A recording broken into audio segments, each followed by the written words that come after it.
Xin chào cộng đồng phê phượt thân yêu, xin chào mọi người và đặc biệt là tất cả những anh chị em bạn bè nào mà có một cái niềm đam mê với ngôi nhà di động chiếc motorhome. Cảm ơn tất cả mọi người đã theo dõi clip tập 1, tập 2 và tập 3 với cái kinh nghiệm chia sẻ về cách chơi và cách độ motorhome của team phê phượt. Hôm nay chúng ta sẽ chuẩn bị sang một cái tập tiếp theo nữa là tập mà mọi người cũng rất quan tâm. Đó là sơ đồ lắp đặt hệ thống điện và nước trên xe motorhome. Chúng tôi trước khi vào phần tập phim này, chúng tôi cũng xin nhấn mạnh lại một lần cuối là team phê phượt và cộng đồng phê phượt là những người dành rất nhiều tâm huyết, rất nhiều niềm đam mê để cùng hy vọng với các bạn sẽ chung tay phát triển một cái cộng đồng lớn mạnh, rất yêu và dành nhiều tâm huyết cho motorhome Việt Nam để chúng ta có những ngôi nhà di động mà sánh ngang với cả các xe khác trên thế giới.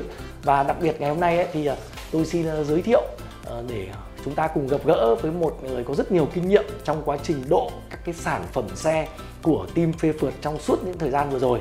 Đó là anh Sơn.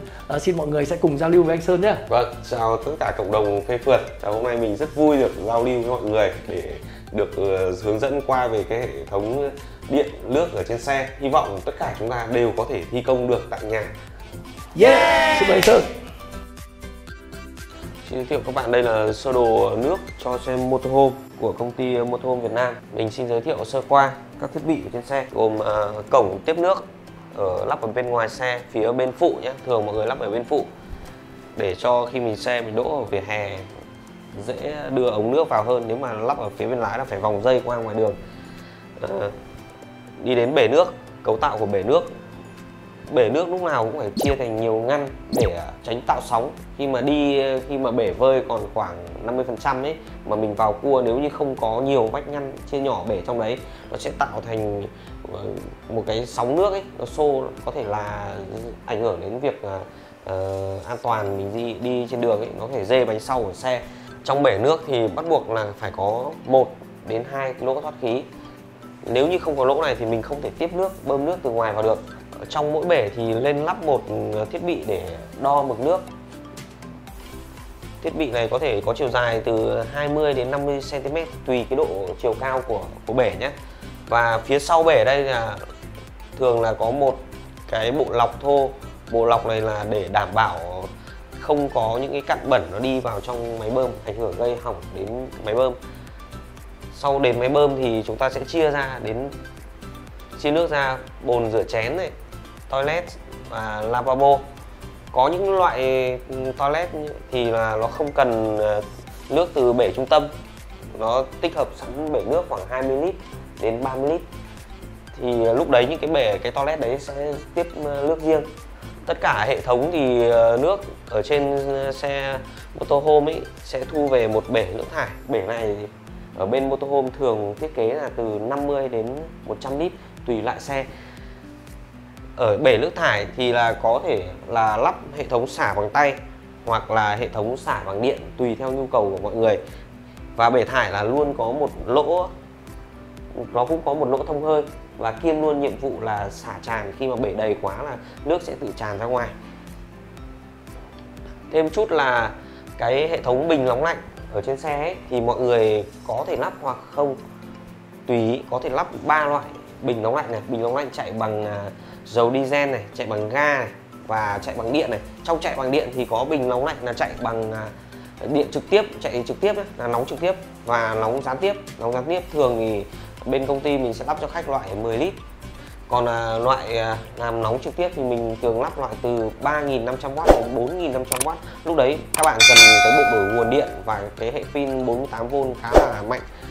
Còn cái vòi tắm ngoài xe là mục đích là thường là lắp ở bên phụ của xe để cho mọi người tắm tráng, rửa chân tay trước khi bước lên xe. Và chút nữa thì mình sẽ chuyển sang cái phần sơ đồ điện. Cái phần đấy sẽ rất là phức tạp.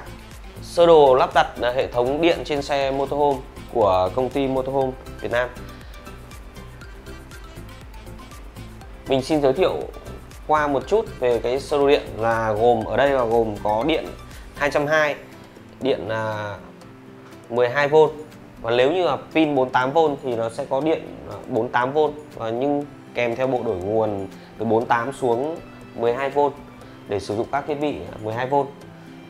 Sơ qua là có 4 đường sạc điện có thể áp dụng cho xe. Mọi người nên nhớ là chúng ta đây là chỉ là tham khảo thôi. Các bạn có thể sử dụng 1 nguồn điện, 2 nguồn điện và càng nhiều nguồn điện thì càng tốt, nhưng mà chi phí nó sẽ lên rất là cao. Thứ nhất là nguồn từ máy phát. Thứ hai, nguồn từ năng lượng mặt trời. Với nguồn năng lượng mặt trời này chỉ cho anh em đam mê công nghệ thôi. Với miền Bắc mình có 4 mùa này, vào mùa đông và mùa thu thì cái lượng điện mình thu được nó rất là ít. Và điện rất là quan trọng, điện từ máy phát nhỏ, máy phát ngoài. Như bên công ty Motorhome ý, thì mình thường tư vấn cho khách là máy phát hàng nội địa Nhật. Nhưng cái này rất là khó chọn và hên xui, có thể là mua được máy tốt hoặc là máy nó nát quá thì về lại phải bỏ. Còn thường thì mình tư vấn mua Honda, máy của Honda khoảng 2,5 kg. Lúc đấy trọng lượng của nó khoảng 18 cân đến 20 cân thì mình có thể xách được nhẹ nhàng. Và từ nguồn điện dân dụng, nguồn này thì sạc tại nhà hoặc là sạc tại các trạm xăng. Sau này có thể là sạc ở nhờ các bãi cắm trại sẽ có cái dịch vụ là cho sạc điện. Về nguồn 220, nguồn 220 được cấu tạo để chạy các hệ thống điện 220 như điều hòa, tivi, lò vi sóng, bếp từ và để sạc pin.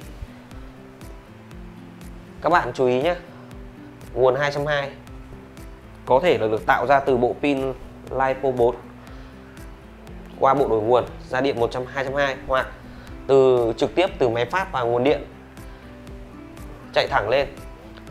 Có một bộ phận ở đây sẽ làm nhiệm vụ chuyển tự động điện khi mà chúng ta cắm điện từ bên ngoài vào, để cái thời gian đó để cho pin nó nghỉ.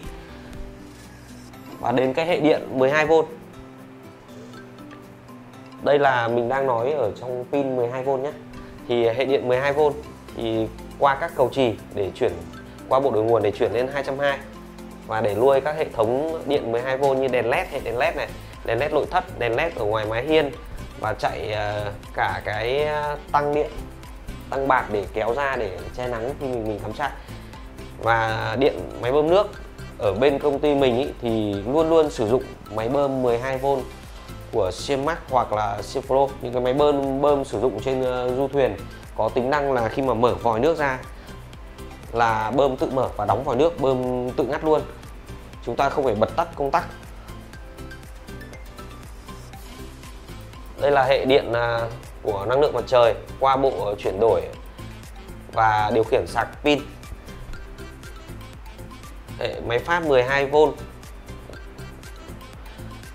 tức là cái hệ thống Dynamo này mọi người cũng rất là quan tâm, vì là muốn tận dụng được cái máy phát này để sạc cho pin, để tránh trường hợp là trên một quãng đường dài di chuyển ấy, gần đến nơi rồi chúng ta lại phải sạc ngay. Thì nếu mà ví dụ mình đi khoảng 5-7 tiếng liên tục thì mình sẽ sử dụng cái máy phát của xe này.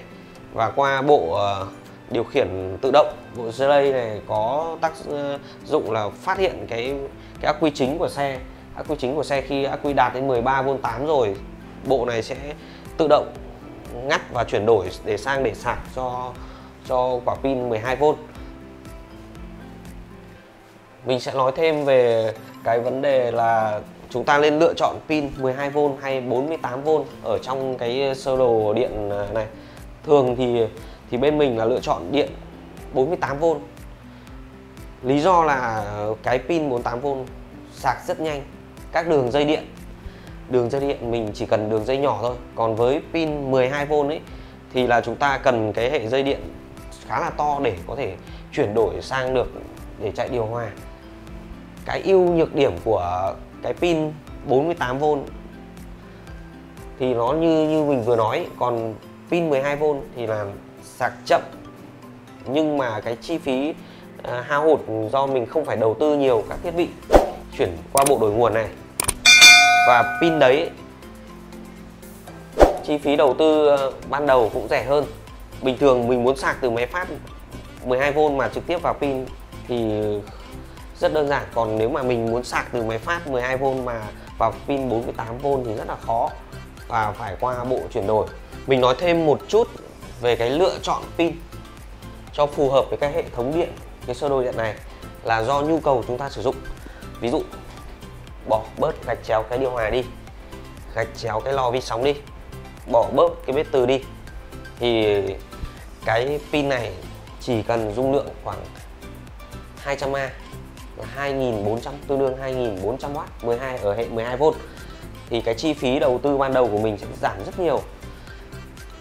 Còn ngược lại với thêm điều hòa này, lò vi sóng này, bếp từ này và bình nóng lạnh mà chạy bằng điện ý, chúng ta thấp nhất cũng lên đầu tư viên pin 48V 200A, không nên dùng hệ 12V, vì hệ 12V cùng dung lượng với pin 48V 200A thì chúng ta cần sạc đến có thể là 24 tiếng, trong khi pin 48V chỉ sạc có 8 tiếng đồng hồ là có thể đẩy rồi. Đấy, pin 48V thì kinh phí lúc đấy kinh phí sẽ rất là cao.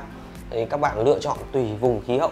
Ví dụ mình ở trên miền núi, vùng cao như là Sapa, Đà Lạt thì chúng ta có thể là không phải sử dụng điều hòa, nhưng mà ở miền Nam hay là ở Hà Nội ấy, thì cái hệ thống điều hòa này không thể thiếu được. Xin cảm ơn cộng đồng phê phượt và mọi người đã dành thời gian xem clip số 4 này. Với clip số 4 này thì chắc là bao nhiêu lo lắng của các bạn thì đã kết thúc rồi, đúng không ạ? Thế và chúng tôi cũng hy vọng rằng là có thể có những cái thiếu sót, hoặc có thể có rất nhiều cái hành trình từ tập 1 đến tập 4 mà chúng tôi chưa làm các bạn hài lòng. Thì cũng rất mong là đại diện cho team phê phượt độ các dòng xe, hy vọng các bạn sẽ đóng góp cùng chúng tôi để bằng cái tâm huyết của chính mình và tất cả các bạn cùng góp ý thì chúng ta sẽ có những cái clip tư vấn nhiều cái thông tin bổ ích nhất cho anh em. Xin cảm ơn anh Sơn đã đến cảm đây chia sẻ. ơn mọi người đã bớt chút thời gian xem từ nãy đến giờ. Thì cái clip này mọi người chưa có hiểu được các chi tiết nào thì có thể comment ở bên dưới, mình sẽ cố gắng mình trả lời. Còn lại tất cả các góp ý của mọi người về hệ thống điện, nước, bên công ty mình sẽ ghi nhận và đồng hành cùng phê phượt để có thể ra một cái clip khác tốt hơn. Cảm ơn tất cả nhà nhé. Ok, lại một cách chào quen thuộc. Yêu tất cả mọi người. Yeah!